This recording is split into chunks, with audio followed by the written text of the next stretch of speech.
This week saw the release of the third issue of Absolute Batman, a new series from DC Comics that reimagined some of their key characters in a new universe, in more modern, challenging environments. The Absolute Batman isn't the billionaire philanthropist playboy that we all know. Instead, he's a working class engineer and gym enthusiast waging a one-man war on crime. Gotham City is currently under siege from a group called the Party Animals, who are causing chaos across the city, and the police are overwhelmed by their violent antics. When we last saw Batman, he was being chased by the Party Animals after he had infiltrated the campaign office of Hamilton Hill and uncovered his connection to Black Mask. This issue continues from that final page, with the spy, Alfred Pennyworth, and Batman racing through the streets of Gotham in what I am affectionately calling the Bat Dumpster, a colossal vehicle that matches Batman's hulking physique, and they are being pursued by the Party Animals.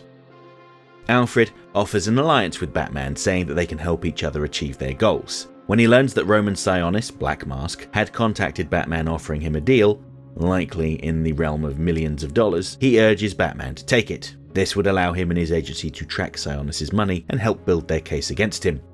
And it would also give Batman the money he needs to fund his mission. Just look at what he's achieved on an engineer's salary. Imagine what he could do with millions and millions of dollars behind him. Batman is less keen on the prospect of backing down and seems to reject Alfred's deal by launching him out of the Bat Dumpster with the emergency ejector seat. Sionis is clearly accustomed to buying his way out of any issue he faces. Everyone seems to have a price. When it comes to buying the support of the GCPD, Sionis simply offers to provide them with the hardware they need to take out the Party Animals and bring order back to the streets.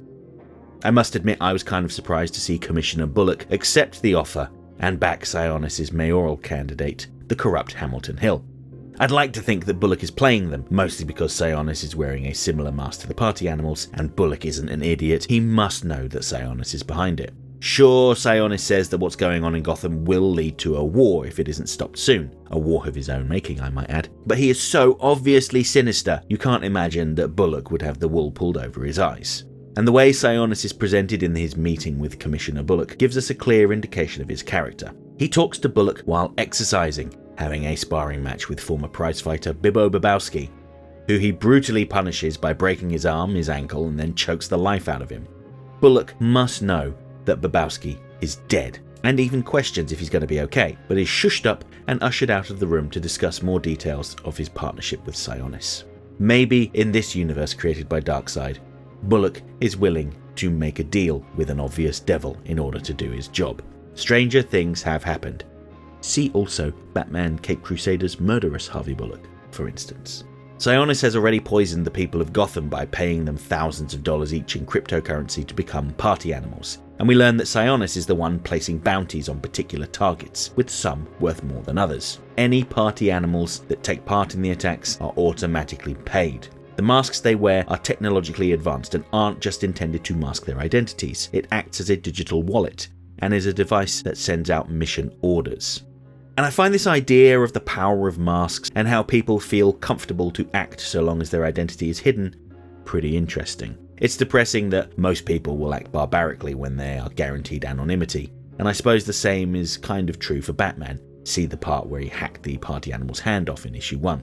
Although Batman's violence is more measured and directed entirely at criminals, so he has that going for him at least. We get a few more scenes in this issue of Batman outside of the mask. He makes use of his friend's expertise to help him investigate the Party Animals more. He goes to Edward Nygma to learn about the Party Animals tech, and meets the project Nygma has been working on, an artificial person codenamed Al, named after Alan Turing, the father of computing, the Library of Alexandria, the biggest repository of knowledge in the classical world before it was burnt down, and because it's a play on AI. But he mentions that he'd like to give him a riddle-themed name. Likewise, Harvey Dent looks into the Arc M project that Sionis was involved in, and discloses that a lot of big businesses that specialize in creating private prisons are investing in it. Site A is later revealed to be Santa Prisca, and how there were some unethical experiments being conducted on inmates there by the corporation, which will sound familiar to fans of the character Bane. As an aside, Absolute Batman writer Scott Snyder recently spoke with friend of the channel Sasha from Casually Comics and teased that Bane is coming. Go check that video out if you haven't seen it already.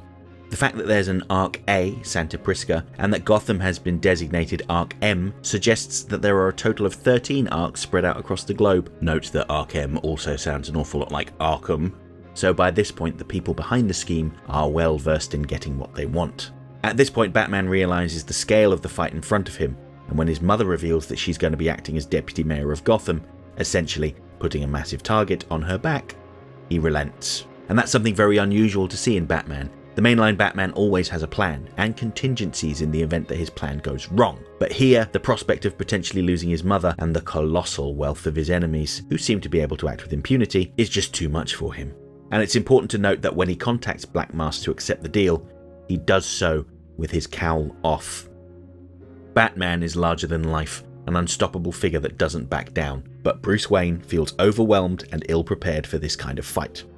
I think it's safe to say that Batman won't actually accept the deal. He'll probably find a way to overcome the odds, but it's going to be interesting to see how he does it. The issue also contains multiple flashback sections to Bruce's childhood and his interactions with Selina Kyle, who is an orphan moving from one foster home to another.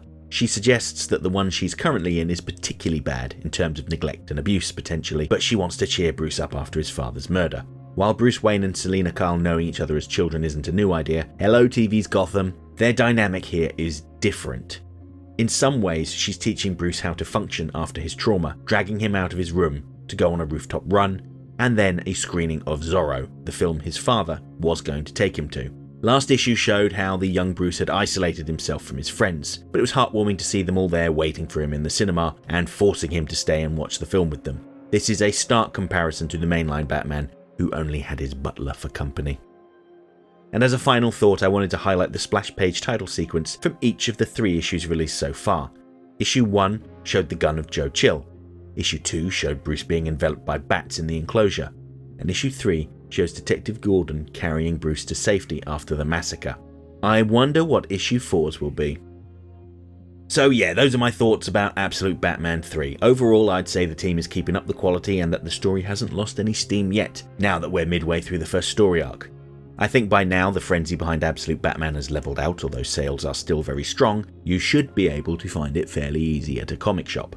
If you don't have one near you and are based in the UK, you could order from the UK's biggest comic book retailer, Forbidden Planet. I have an affiliate link with them, which you could use to help my channel out.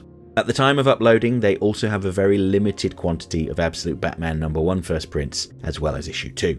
So if you want to catch up on everything, here is your chance. However, if you don't fancy cluttering up your home with comic books, which is totally what's happened with me, as my wife likes to remind me at every opportunity, you could get a digital copy from Amazon. I have an affiliate link with Amazon too. And if you use that, it will help my channel out. I've included it in the info button above and the video's description. So, what did you make of this issue? Are you digging the Bat Dumpster as much as me? I must admit, I really liked seeing it race through the streets of Gotham, and loved the fact that it also acts as a submersible vehicle. Let me know what you think in the comments below. I'm going to be back to talk about the next issue of Absolute Wonder Woman next week, just after Christmas. Hope to see you then.